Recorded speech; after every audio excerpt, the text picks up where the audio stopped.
Hai siswa dan siswi kelas 11 SMK Pragna Paramita. Pada kesempatan kali ini, kita akan mempelajari tentang materi teks prosedur. Mari kita simak materi berikut. Teks prosedur adalah jenis teks yang berisi langkah-langkah atau urutan tindakan yang harus dilakukan untuk mencapai suatu tujuan tertentu. Tujuan utama dari teks prosedur adalah memberikan petunjuk atau panduan yang jelas kepada pembaca agar mereka dapat mengikuti langkah-langkah tersebut dengan benar.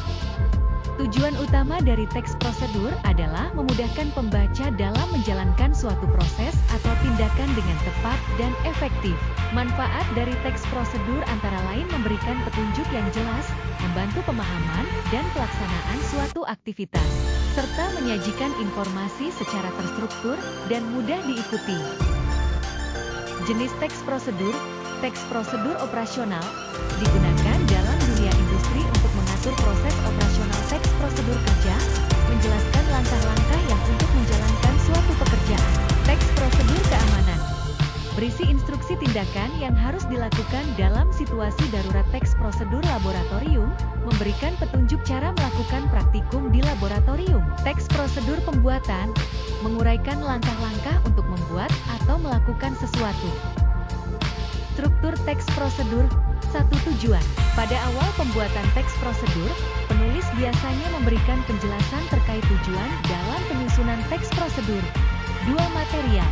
Merupakan hal-hal apa saja yang perlu dipersiapkan dan yang dibutuhkan dalam pelaksanaan atau pembuatan kegiatan tersebut.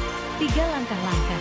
Bagian ini menjelaskan tentang proses atau tahapan yang harus dilakukan demi mendapatkan hasil maksimal sesuai dengan tujuan dari teks prosedur. 4. Penegasan ulang. Bagian terakhir ini menjelaskan tentang tujuan dari suatu prosedur yang telah dilakukan. Ciri teks prosedur. 1. Menggunakan kalimat perintah. 2. Terdapat panduan yang harus dilakukan. 3. Menggunakan kata kerja aktif. 4. Menggunakan konjungsi. 5. Terdapat aturan dalam hal bahan atau kegiatan. 6. Menggunakan kata keterangan untuk menyatakan rincian waktu, tempat, dan cara. 7. Terdapat isi kegiatan yang dilakukan secara urut.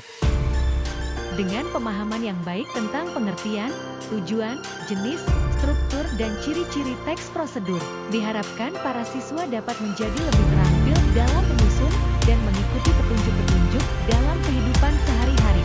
Teruslah belajar dan tingkatkan keterampilan kalian dalam memahami dan menggunakan teks prosedur dengan baik.